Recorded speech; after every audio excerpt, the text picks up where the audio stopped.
Assalamualaikum warahmatullahi wabarakatuh.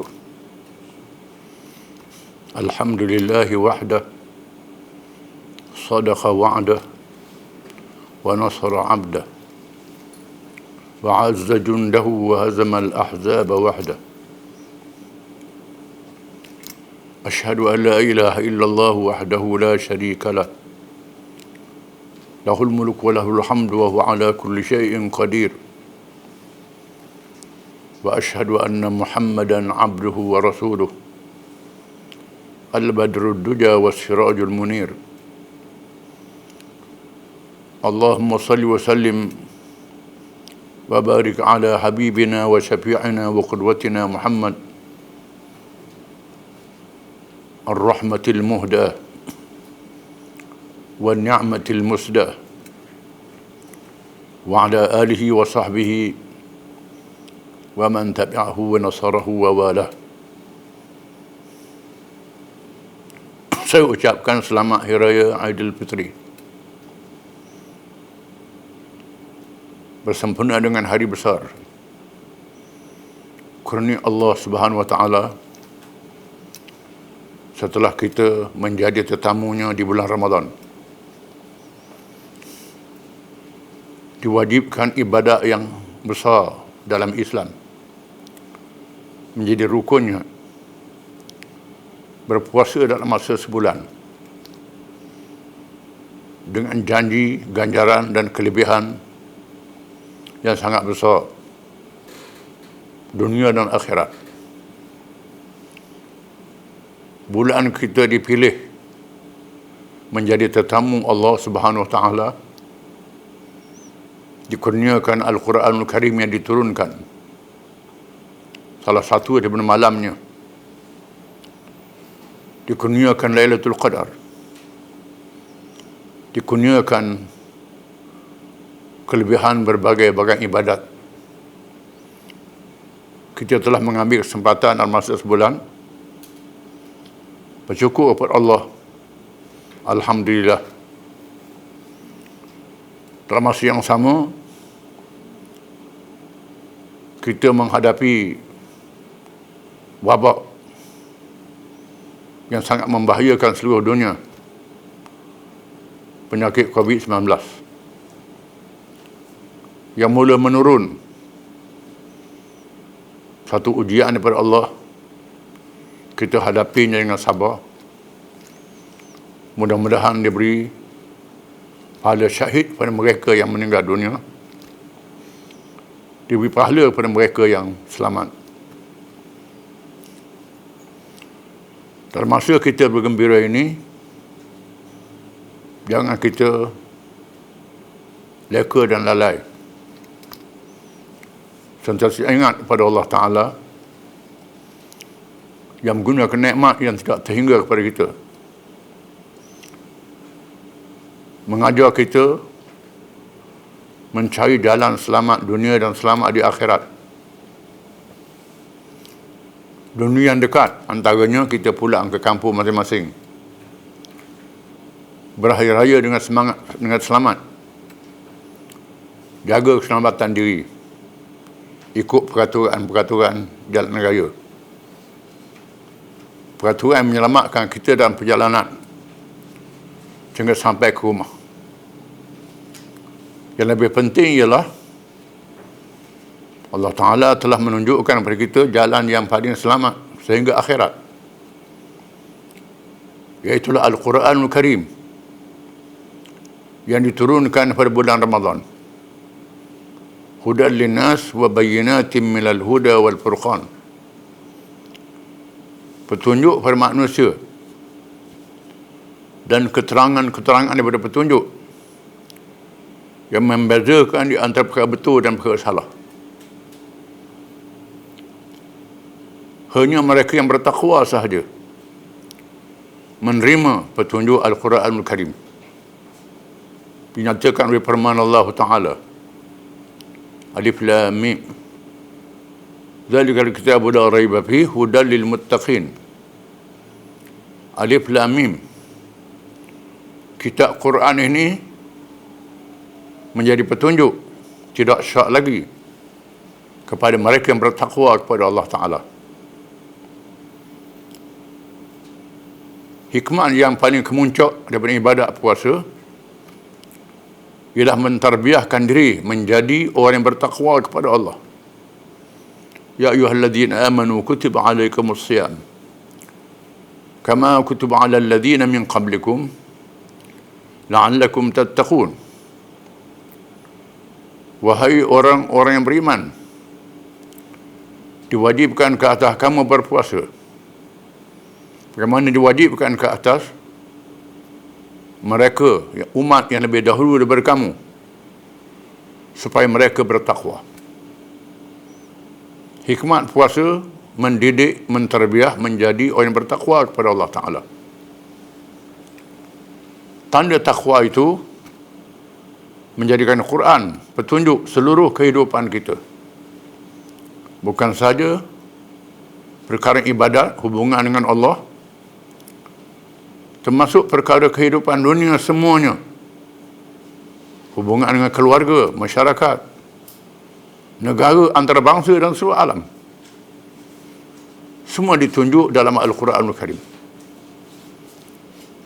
Sekiranya kita menjadi orang yang bertakwa, kita buktikan, laksanakan apa yang boleh kita buat sekarang daripada petunjuk Quran itu. Apa yang belum dapat dilaksanakan mesti diusaha, bahkan diperjuangkan. Sebagaimana Nabi kita Muhammad sallallahu alaihi wasallam bukan sahaja mengajak manusia kepada Islam.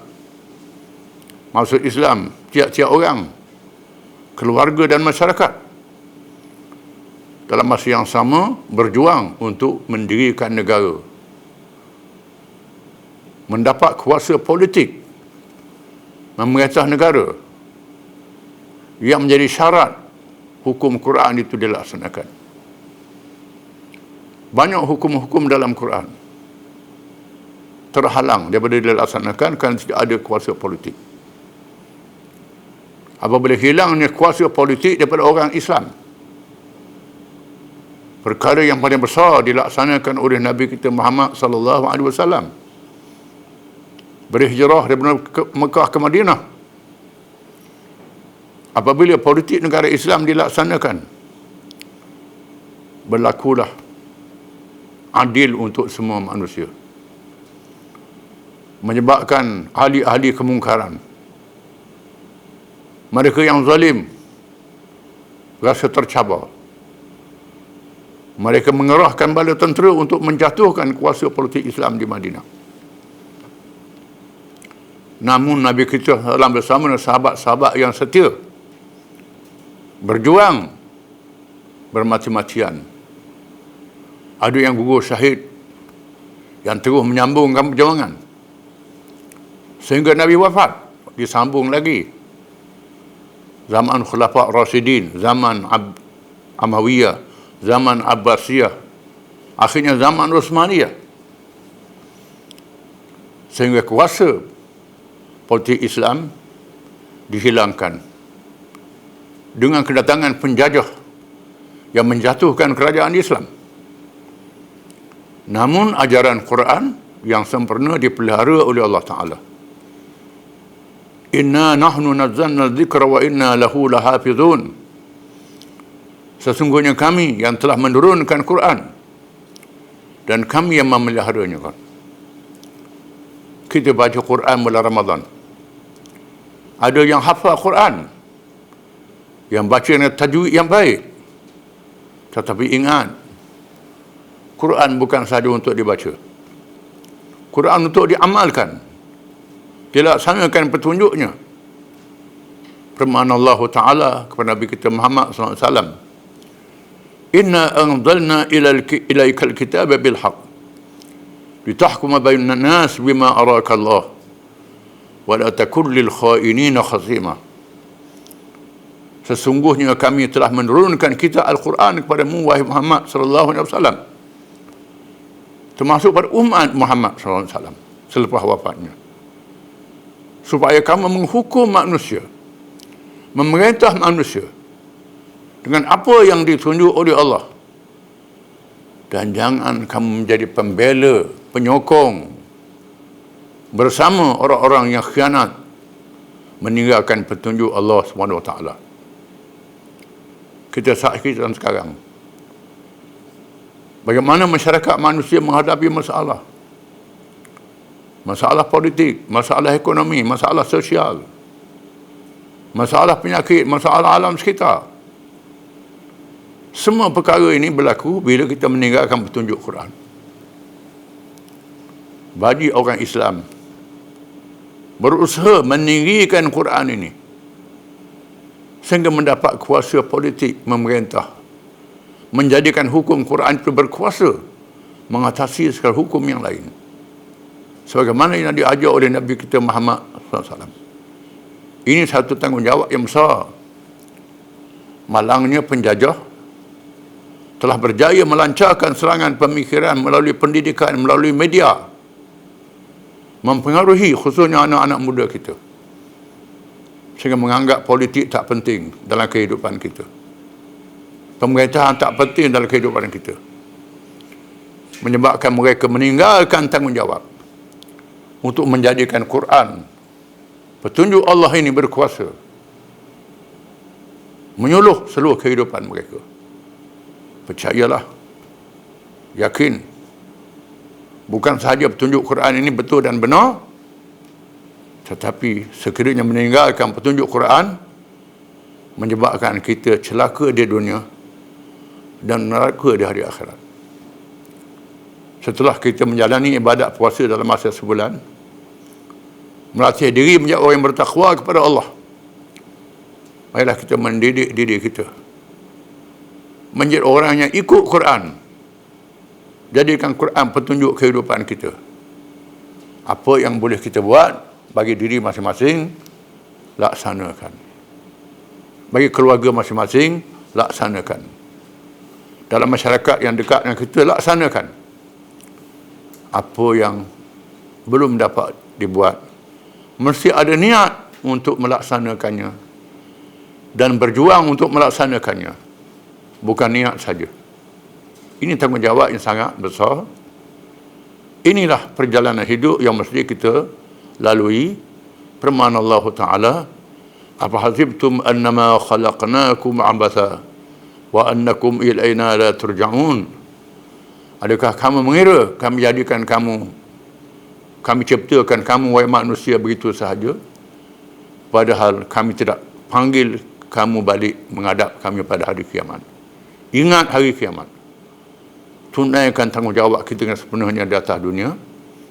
Mudah-mudahan Ramadan memberi semangat pada kita, menanamkan sifat takwa. Di samping kita bergembira, kita bersyukur. Tunjukkan kesyukuran kita dengan berpegang teguh pada Quran. Perjuangkan supaya hukumnya ditegakkan. Mudah-mudahan Allah Ta'ala memberkati kita semua. Selamat Hari Raya Aidilfitri. Allah Ta'ala beri berkat pada semua. In mubarak. Kullu 'am wa antum bi khair. Wassalamualaikum warahmatullahi wabarakatuh.